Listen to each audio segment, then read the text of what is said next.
For centuries, contemplative traditions have claimed you can radically reduce suffering. Some even say you can make it stop running your life. We used to file that under religion, folklore, or wishful thinking.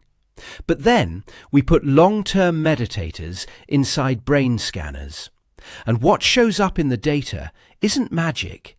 It's measurable shifts in brain activity and connectivity, especially in networks linked to self-focused thought.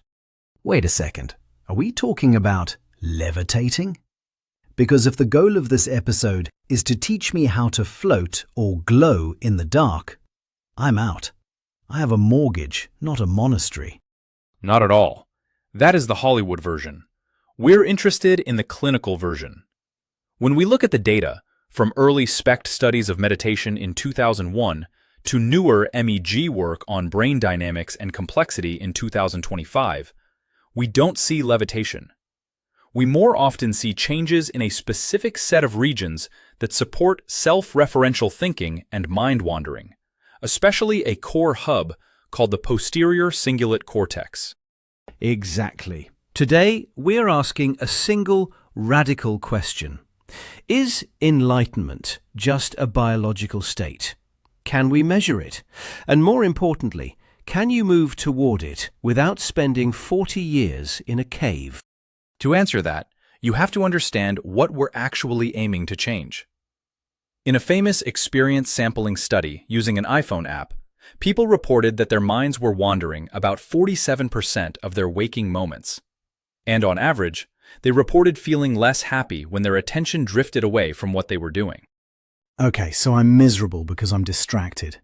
That just sounds like ADHD, not an existential crisis. It's more than distraction.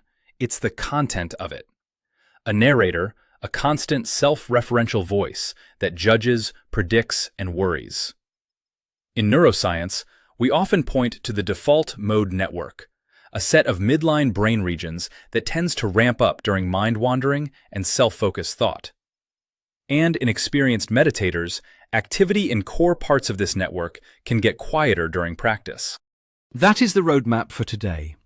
We're going to break this down into 3 biological gears. First, the me network, that narrator the expert just mentioned. Second, the now signal, high amplitude gamma band activity and synchrony that has been reported in some long-term practitioners. And finally, the payoff. Why turning down the internal story doesn't make you a zombie. It can make you more present. To understand what long-term meditators may be doing to their brains, we have to look at what the brain does when it's not focused on any one task. For a long time, brain rest was treated like an idle baseline. But resting brains are busy. When your attention turns inward, daydreaming, remembering, imagining, a large network becomes more active. We call it the default mode network, or DMN. And this isn't just random noise, right? This network has a very specific job. It does. Think of it as a time traveler. It helps stitch together autobiographical memory, simulate possible futures, and run social scenarios. It's the voice that replays an argument from yesterday, or rehearses what you'll say in a meeting tomorrow. So basically, it's the part of my brain that keeps me awake at 3 a.m. worrying about my mortgage. Precisely. And because the DMN is so tied to self-referential thinking, people sometimes nickname it the me network. One of its major hubs sits right on the brain's midline, the posterior cingulate cortex, or PCC. Okay, so we have this me hub. It's active when we're lost in thought. What happens to it when someone like a master meditator steps in? This is where the Brewer study from Yale in 2011 got a lot of attention. They put experienced meditators and matched non-meditators into an fMRI scanner and had them do several meditation styles.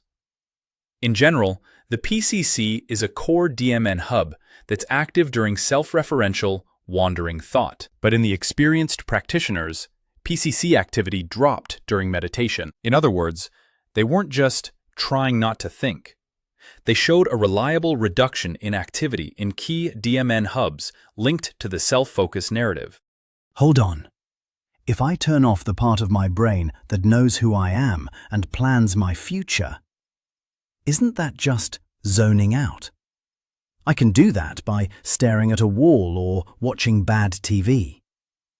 Is enlightenment just a fancy word for being a vegetable? That's the most common misconception, and the data points the other way. In a follow-up line of work led by Garrison, they used real-time fMRI neurofeedback, showing meditators a live trace linked to PCC activity while they practiced. When people reported getting distracted or lost in thought, the PCC tended to rise. But when they reported effortless, present-centered awareness, clear perception without forcing or narrating, the PCC tended to drop. So no, it's not dullness. It's engagement without the commentary track. I love that image. It's like the difference between watching a movie and watching a movie while a critic sits next to you screaming about the plot holes. Exactly. The DMN is a big part of that inner commentator, interpreting, judging, and relating what's happening back to you. Do I like this? Is this boring? What does this say about me? And the clinical version of enlightenment is simply muting the critic? A neuroscience-friendly way to put it is decoupling raw sensory experience from constant self-referential narration. You still see the movie, often more clearly, because you're not processing the running subtitles at the same time. Okay, I can see the appeal. But does the DMN serve a purpose? I mean, I need to plan my future. I don't want to mute the narrator if he's reminding me to pay the electric bill. Fair point. The DMN isn't the villain. We need it for autobiographical memory, imagination, and social reasoning. The trouble is when it gets over-engaged and we can't disengage, especially in rumination loops. The trained brain isn't lobotomized. It's flexible. It can use the narrator to plan and then, crucially, set it down. So we've quieted the me network. The noise is gone. But the brain doesn't just go silent, does it? Something else has to take over. Right. When the chatter quiets, a different signal can become easier to detect. And that brings us to the gamma waves. So, we've established that the me network, that nagging internal narrator, can go quiet. That sounds peaceful, maybe even a little sleepy. But here's the twist. When you look at the brains of expert meditators, they aren't asleep. And they aren't simply zoned out either. Exactly. On EEG, the brain isn't flatlining. In some practices, it's showing strong, fast, rhythmic activity, what we call gamma band oscillations. Gamma. That sounds like something that turns you into the Hulk. Fortunately, no. In neuroscience, gamma generally refers to fast rhythms above about 30 Hz, though exact cutoffs vary by study, and some analyses focus on a narrower, low gamma band. We often see gamma in brief bursts during intense attention, perception, or memory processing. Some theories link it to binding information across brain networks, but that's still an active debate. Okay, so I have gamma when I figure out a crossword puzzle. What's the big deal with the monks? The headline difference in the classic data wasn't gamma exists, it was how sustained and coordinated it looked. A landmark 2004 paper by Lutz and colleagues, working with very experienced Buddhist practitioners, reported sustained, high-amplitude gamma band activity and long-distance phase synchrony during a compassion-style practice they called non-referential compassion. 50,000 hours. That is 5 years of continuous sitting. Give or take, depending on how you count a practice day. The bigger point is, this wasn't a split-second pop of gamma. It was sustained during the meditation blocks, with unusually strong coordination across distant EEG sites. More like a choir holding a note than a single cymbal crash. To use a metaphor, if a normal brain is a room full of people talking over each other, this was a choir hitting the exact same note at the exact same time. Hold on. I've read about this. Isn't high frequency just muscle tension? If I clench my jaw really hard, doesn't that look like gamma on an EEG? Maybe these guys were just concentrating so hard they were grimacing. That critique is real. Scalp EEG can pick up muscle activity, and facial tension can contaminate the high-frequency range. In that 2004 work, the team looked for patterns that are harder to explain as simple muscle noise, like consistent long-distance phase synchrony and structured changes tied to the meditation periods. Still, this is exactly why later work tries to replicate with different methods and more rigorous artifact controls. So in 2004, the headline was, "Monks have superbrains." But that was over 20 years ago. Science moves fast. Does this hold up in 2026? It's evolved. A lot of newer work separates how much power is in a band from broader properties of the signal, like complexity and the aperiodic background, the 1/f-like part of the spectrum. A 2025 MEG study of expert Buddhist monks reported meditation-related shifts not only in oscillations, but also in measures of complexity and critical dynamics. The idea that brain activity can hover near a balance point between overly rigid order and random noise. What is it about then? It's about organization, not just volume. When you account for the background aperiodic shape, the story can become not necessarily more gamma everywhere, but gamma and broader brain dynamics becoming more structured, with different complexity and criticality signatures. Okay, Edge of Chaos sounds cool, but I'm still stuck on the 50,000 hours part. Do I have to live in a cave to get any of this, or is this just for the pros? Here's the encouraging part. You can measure changes even in beginners. Just don't confuse detectable with monk level. In February 2025, Maher and colleagues published a PNAS study using intracranial recordings from epilepsy patients who already had implanted electrodes for clinical care. Intracranial? That means inside the skull? Yes, these were self-reported novice meditators. They did a brief, guided loving-kindness practice, about 10 minutes. And? They observed meditation-associated changes in rhythmic activity inside the amygdala and hippocampus, regions tied to emotion and memory. Specifically, they reported increased gamma power, in their analysis roughly 30 to 55 Hz, and changes in beta-gamma burst timing. So no, you don't need 50,000 hours to shift the dial. But the dial shift for novices is smaller, and it's measurable because the sensors are right at the source. That is huge. It means this now signal, this high-definition state of awareness, isn't a superpower reserved for the chosen few. It's a biological gear your brain can shift into. So if I'm getting this right, the DMN quiets down the me story, and this gamma synchrony turns up the now experience. That's a fair simplification, as long as we keep it as a metaphor, not a single on-off switch. Broadly, less self-narration and more stable attention to present-moment experience can coincide with more coordinated, fast dynamics in the brain. Which brings us to the million-dollar question. If we stop the story and we heighten the senses, why does that end suffering? Why doesn't it just make the suffering high definition? Because suffering isn't only in sensation. A lot of it lives in prediction, what the brain insists should be happening next. And that's what we need to talk about next. We need to flip your understanding of the brain upside down. Most people think the brain is a camera that passively records the world. But a major view in neuroscience is that perception is active. The brain is constantly predicting what it's about to sense.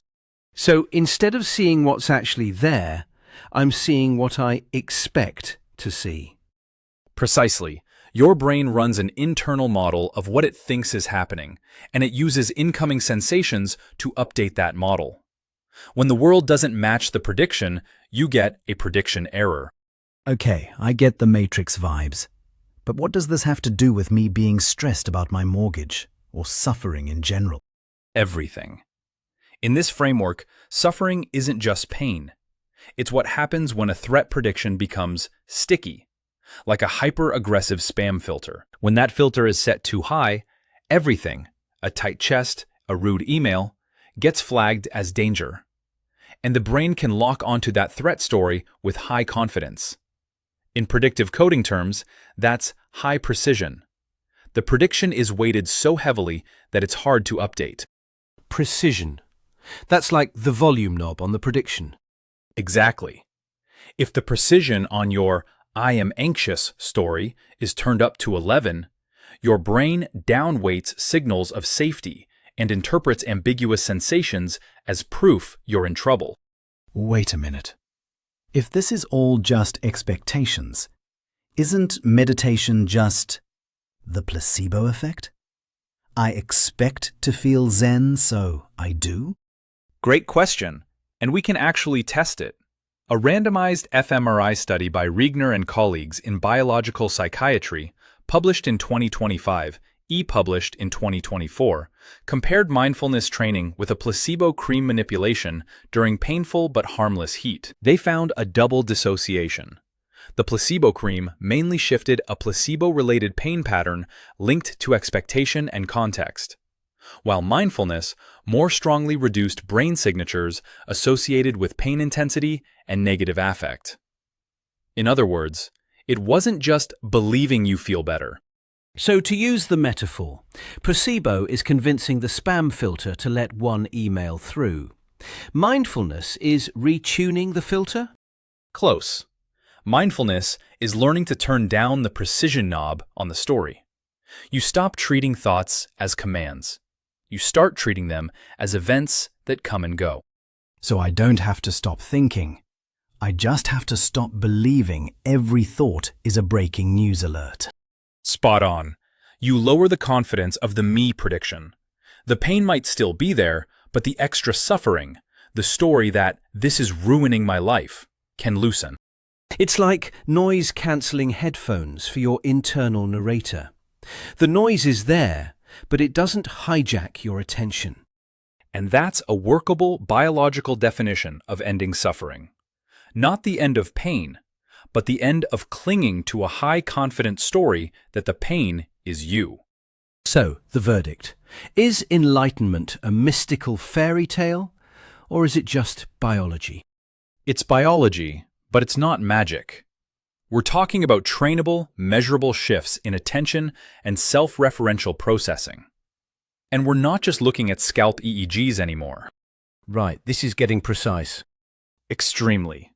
In 2025, researchers used intracranial EEG recordings from people who already had implanted devices for epilepsy care, including recordings from the amygdala and hippocampus.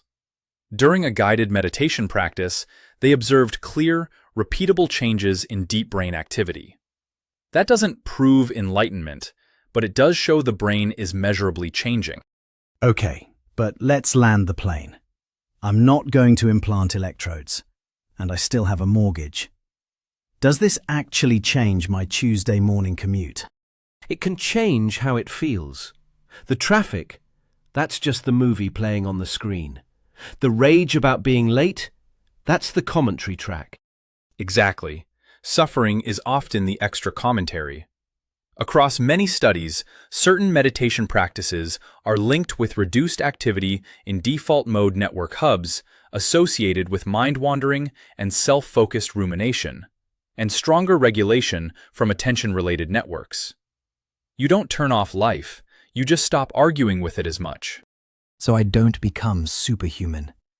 I just stop driving myself crazy. Precisely. And that is the biological payoff. You don't need to levitate. You just need to be less narrated.